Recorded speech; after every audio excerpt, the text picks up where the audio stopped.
All right, 5 minutes. Go. Hi everybody, I'm Susan Shelley. I'm a candidate in the 45th Assembly District in the special election coming up. Can everybody hear me okay on this? Yes. Okay, great. What I'd like you to know is that this is a tremendous opportunity to win an election. We are going to win an election in Los Angeles County, and it's going to be a template for how to win elections throughout California. And the way we're going to do it is by focusing on the economic issues that affect everybody. So the number one thing that is a threat right now is the threat to Proposition 13, and every homeowner in the Valley is at risk of having higher property taxes every year for the rest of time. Let me explain how that works. The Sacramento legislature right now, the Assembly and the State Senate, are considering 7 separate proposals to make it easier to pass parcel taxes and bonds. And as you know, if you pay property taxes, every time they pass parcel taxes and bonds, it goes on your property tax bill, it goes up. Right now, school bonds can pass with 55% of the vote because Proposition 13 was amended to do that a couple of years ago.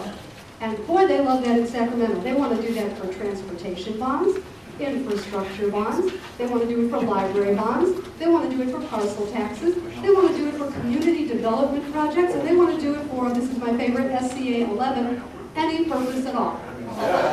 That covers it. So every time a city wants to put bonds on the ballot, instead of 2/3 of the vote to pass them, they will pass with only 55%, and many more of them will pass, and your property taxes will go up and up and up.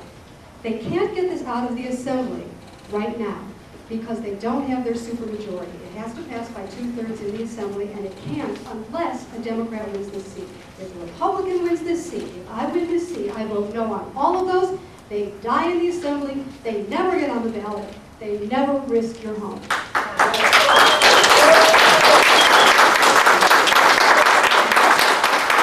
Now you can explain to your neighbors and your friends why this election matters. Because if we don't win, your property taxes are going to go up every year for the rest of time. We can win this election. Let me tell you a little bit about my background. I have a history degree from Cal State Northridge. And I should tell you magna cum laude. I don't usually, but I should under the circumstances. And I have written 3 books on the U.S. Constitution, a novel about what would happen if we changed due process of law, and whether the people of the future would want to change it back. And a history of the Bill of Rights and how the Supreme Court has interpreted it through the years to change all of the states' authority into the federal court's authority. And now we're going to see that with gun control laws. Because of the Second Amendment being what they call incorporated, it means the federal courts will decide what gun laws are instead of the states.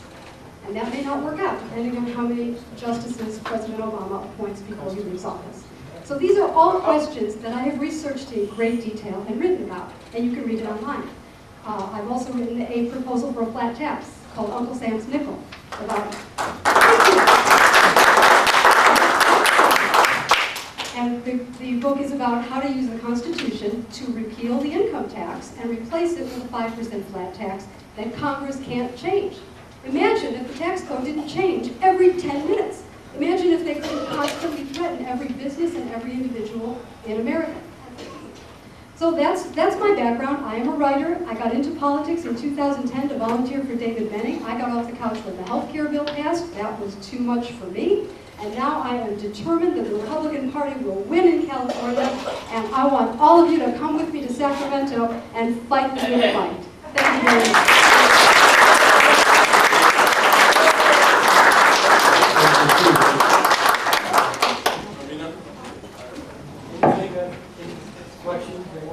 No, questions are coming after. Oh, I mean the cards. Yeah.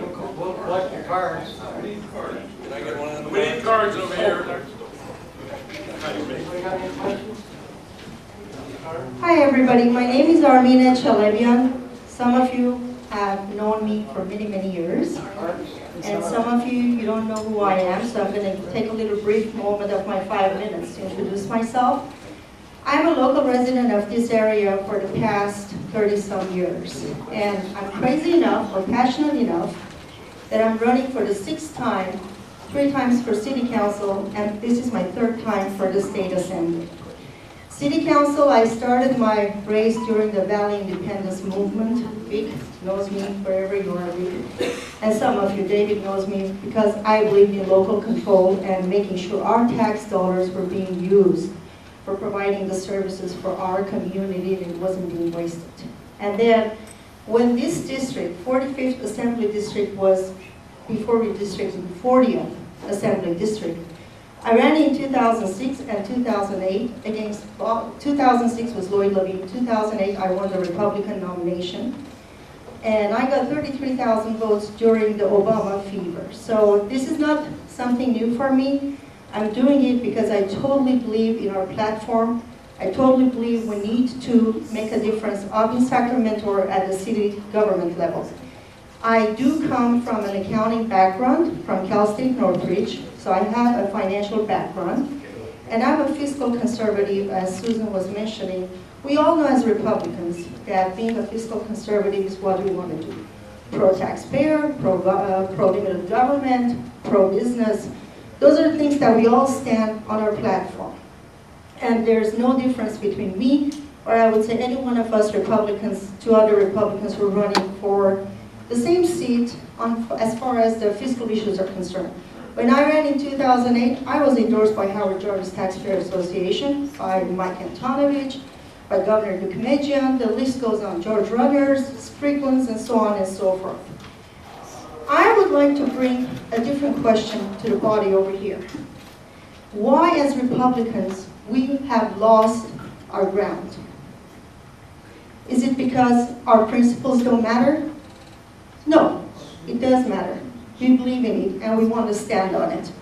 Are these bad principles? Not at all. I think we have become a party of wishy-washy, washed down Republican Party. Let me tell you, because, let me tell you, let me finish. As a candidate, we have to be standing on the ground that we believe in, okay? When I go to Sacramento, I'm not going to be a wishy-washy, let me make everybody happy kind of a person. That's what I'm trying to say. Either I believe in something, I stand on a solid foundation, or I don't. I'm not going to go to Sacramento and be indebted to the political lobbyist, or now I have to be this kind of a Republican today or tomorrow. No, I'm a fiscal conservative. I'm pro-life. I'm pro-gun. I'm pro-constitution. I'm pro-military. I'm pro-veterans. And I'm not afraid to say that. I'm a Christian first, patriot, conservative, Republican. So there I sit and I put it on the table, besides the fiscal issues. So anyway, as Susan also mentioned, this is a very important election for all of us because we can make the difference by breaking the supermajority. There are 7 Democrats who are running in the race, and actually, we said 4? There's 7. 3 Republicans and 1 that is, I guess, non-independent. As far as my background with the Republican Party, I was elected to the Center Committee 3 times. I was the chair of the Center Committee in the 40th. I served on the LA County Republican Party's board as the assistant treasurer along with Gary and David. And I was one of the founding board members of Winnetka Neighborhood Council. So not only have I served the party, but I've also served my community. How many more? And also Reseda Neighborhood Council. So my volunteerism goes back to 10 years plus.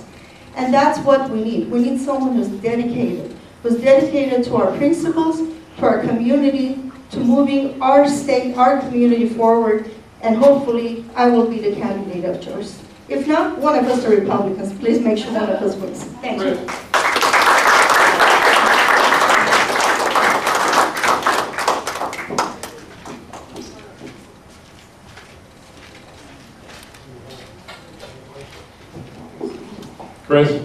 Chris Kolski.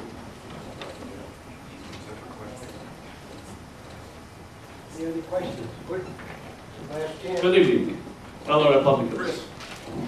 My name is Chris Kolski. I'm running also for the 45th Assembly State Assembly. But I'm running for the past 18 months. I ran for this seat last year, I've got very good results against incumbent Democrat, Blumenfield. In the primary, I received 41% of the vote, which is 15% higher than the GOP registration. In the general election, I got almost 60,000 votes. Now that's a record that's hard to beat. But I have name recognition. I still have the momentum from last race. I've heard a lot about, from the other candidates. All the candidates here are definitely conservatives. So how is it that we're going to choose? Well, basically, we have to choose on the basis of who can win. This is important. We have 3 Republicans running. And this is going to divide the vote unless we get behind one candidate. If we don't win this in the primary, it is going to be very difficult to win it in a general election. Because in the general election, the Democrats are going to put everything behind their candidate. So the best way to win it is to win it with over 50% right in the primary. With 3 candidates, it's going to be difficult. But I think I can do it. And the reason is because I have name recognition, and I have what it, the dynamics of the thing is working for me. And I have a lot of, I can go into my background. I'm a lifelong Republican. I began with Prop 13. I campaigned for Prop 13. I was California State Chairman for Reagan-Bush campaign, for polls for Reagan in California. So I have a background of serving the Republican Party. Now I want the Republican to win. I have received the endorsement of the Republican Party of San Fernando Valley. That is the 45th AD, the 46th AD, and 39th AD. At the RPLEC meeting, I got 21% 2011. People are behind me because I showed that I could win.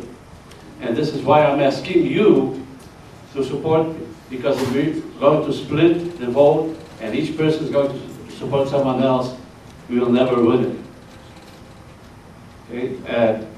Let me tell you something about, well, since I have 10 seconds, all I want to say is, please support me. You have my envelopes for donations. Please volunteer. My website is www.votekolski.com. Thank you.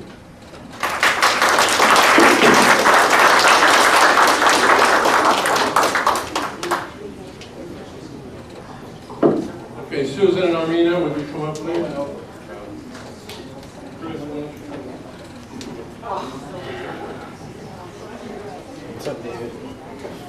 Are there any more questions that people have? Any cards? Come up.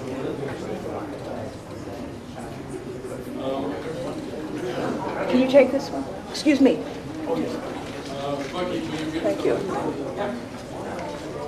Who's got cards?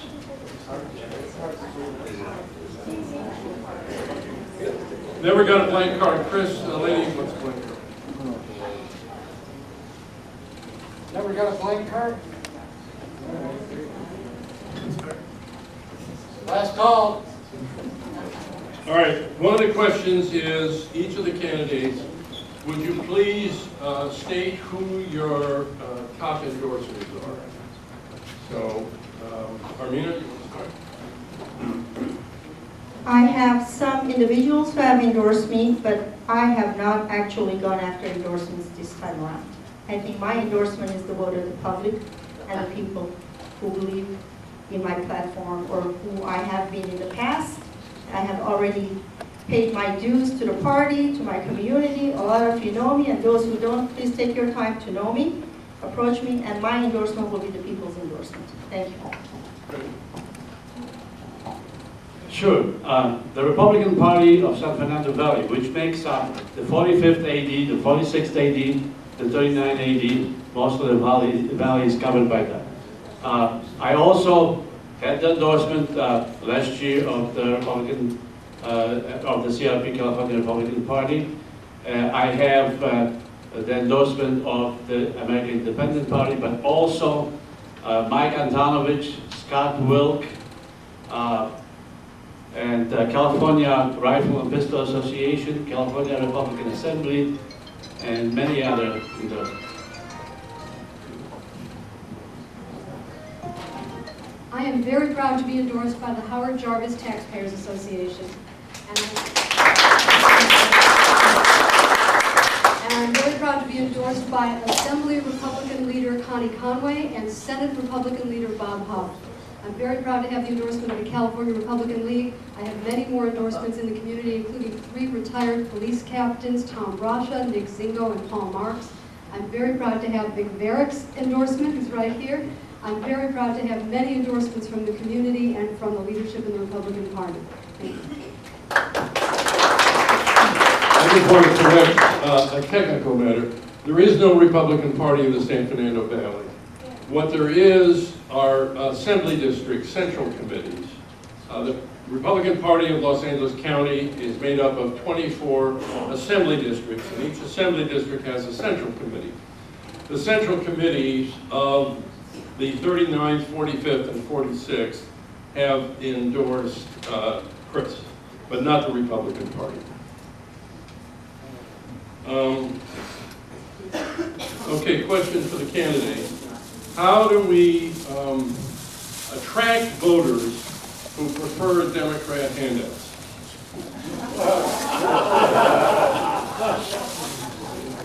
How do we attract them? How do you get them to vote? Oh, attract them. Well, basically, we have to explain to them that, yes, they may get a handout here, but they're going to suffer because they're going to pay for it someplace else. Any handouts that people get are paid by the taxpayers, and if they're taxpayers, they're paying it someplace else.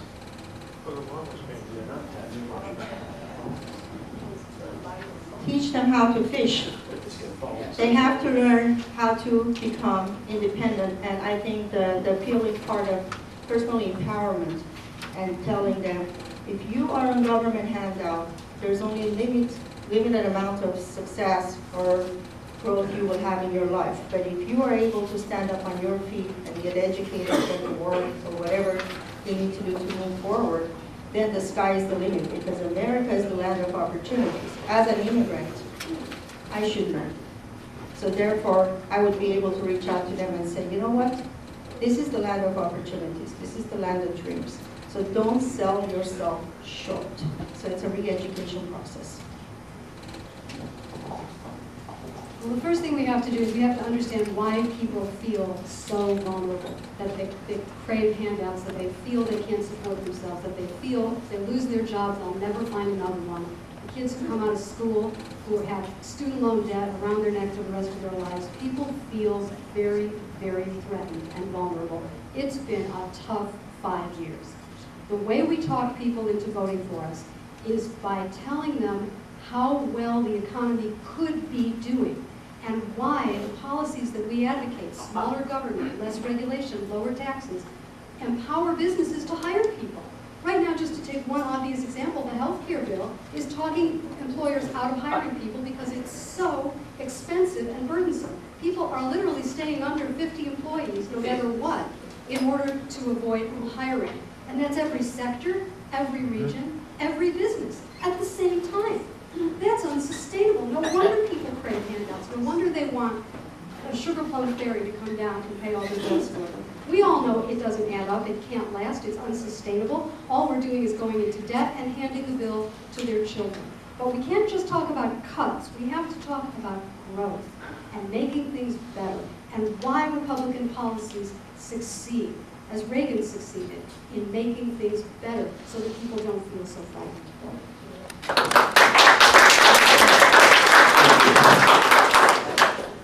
This is for all candidates.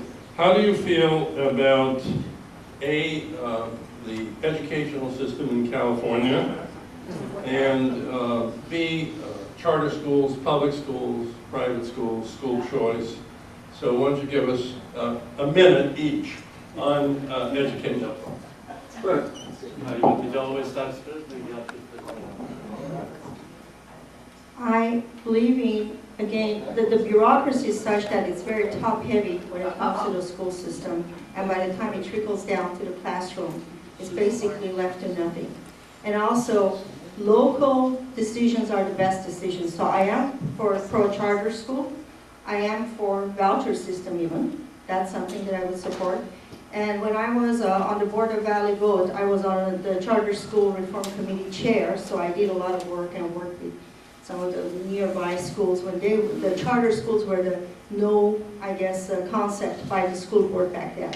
So definitely we need to bring the education to the local level and allow the parents, the teachers, the educators to decide locally, and the money needs to be bottom up, not top down. That's my. Well, the challenge right now for someone in the legislature is to stop the California Teachers Association and all of the unions from running the state. That's what a Democrat can't do. A Democrat in this seat can never challenge the teachers union. They're owned by the teachers union. But I can challenge the teachers union because I'm not owned, because they're not helping me. They're not helping any of us. And so the challenge is to show all of the different ways that kids can be educated, charter schools and private schools and at-home schools, and all the kinds of ways that parents can be empowered to give their kids a better education and to do the best they can for their kids. We have to fight the strength of the teachers union first. And once we do that, 1,000 flowers can bloom in education all across the state.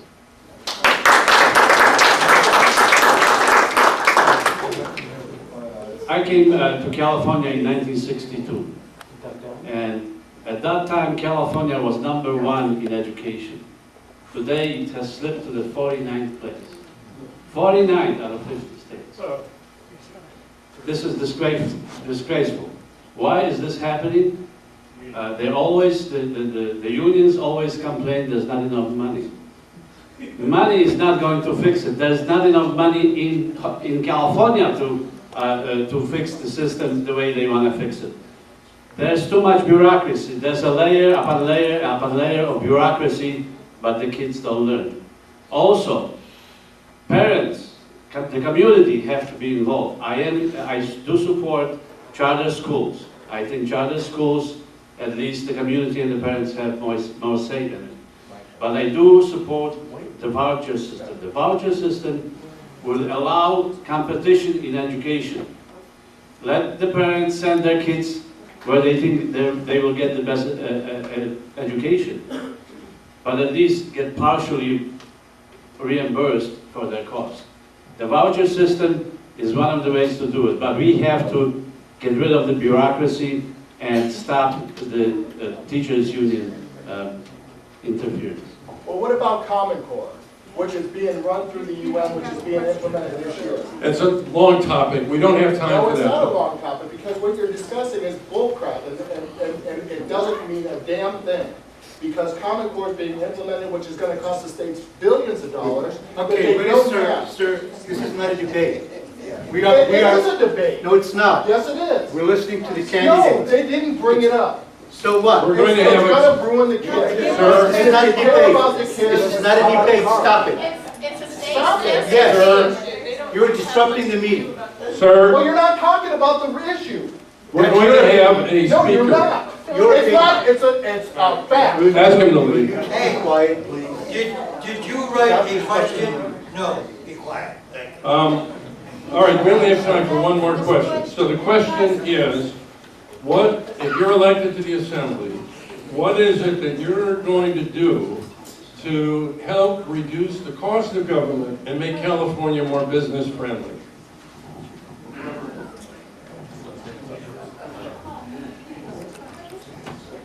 Okay, basically, we have to look at the reason that California is in such a good shape. There are two reasons. One, high taxation, and the other one is over-regulation. We are being regulated, the companies in California are being regulated to death. It is for one company that wanted to start business here in a hardware company, computer company, wanted to start a plant in California.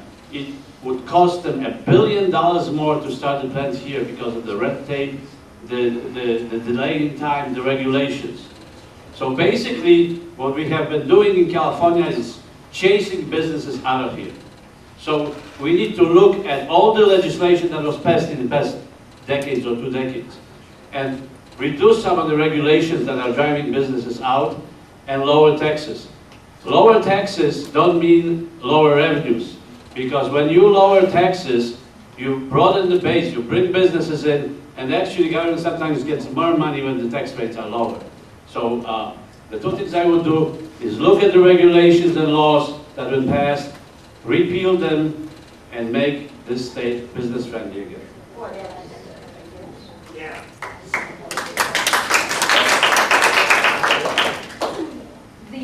The cost of government is not just in the state budget. The cost is also on what is imposed on people by mandates. For instance, businesses are subject to lawsuits when a sign is not of the right height. And they're creating, in Sacramento, there are proposals to create more causes of action. So the trial lawyers can sue to enforce certain regulations that the state doesn't want to spend the money on to enforce.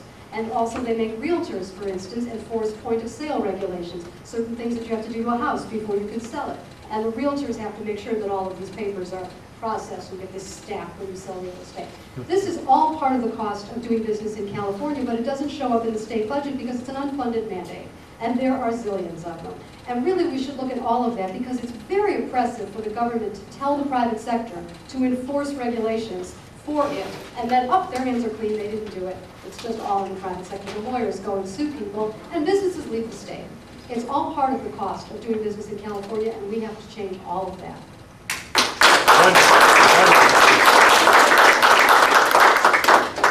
Over taxation, over regulation, cost of doing business, we all are on the same page. But what really matters is the elected officials and government officials who are the decision makers, who do sit there and they have nothing else to do but to see how they're going to put the pressure across the taxpayers and the businesses. So the culture has to change. The elected officials need to basically have a different mindset. But as long as we keep electing the same kind of people to the office who are indebted to the special interests, who are of the liberal, fiscal liberal mindset, who think that taxpayers' job is to improve the quality of life for them and their staff and their unions, it's not going to change. So yes, we need to look at all the other states who have done it, like Texas, learn from them. There's already, we don't need to reinvent the wheel. The information is out there. There's a way of doing it, but the will needs to be there. And there is no will. There's no political will based on who we have already in the office. So it has to be a combination of all of them. Thank you. Thank you all. Now, this is a special election which will take place on September 17th. Pick your candidate. The candidates are going to stay after the meeting so you can talk to them. Decide which one you want to vote for. And we just don't have time for any more questions, but the candidates will be happy to answer them after the meeting. As the question of Common Core, we have a speaker on Common Core in November. You'll have 2 hours to discuss Common Core here. School starts in like September or August. We're not going to stop it. You want to know about it, come to our November meeting. What? If you think you can't stop it, you won't.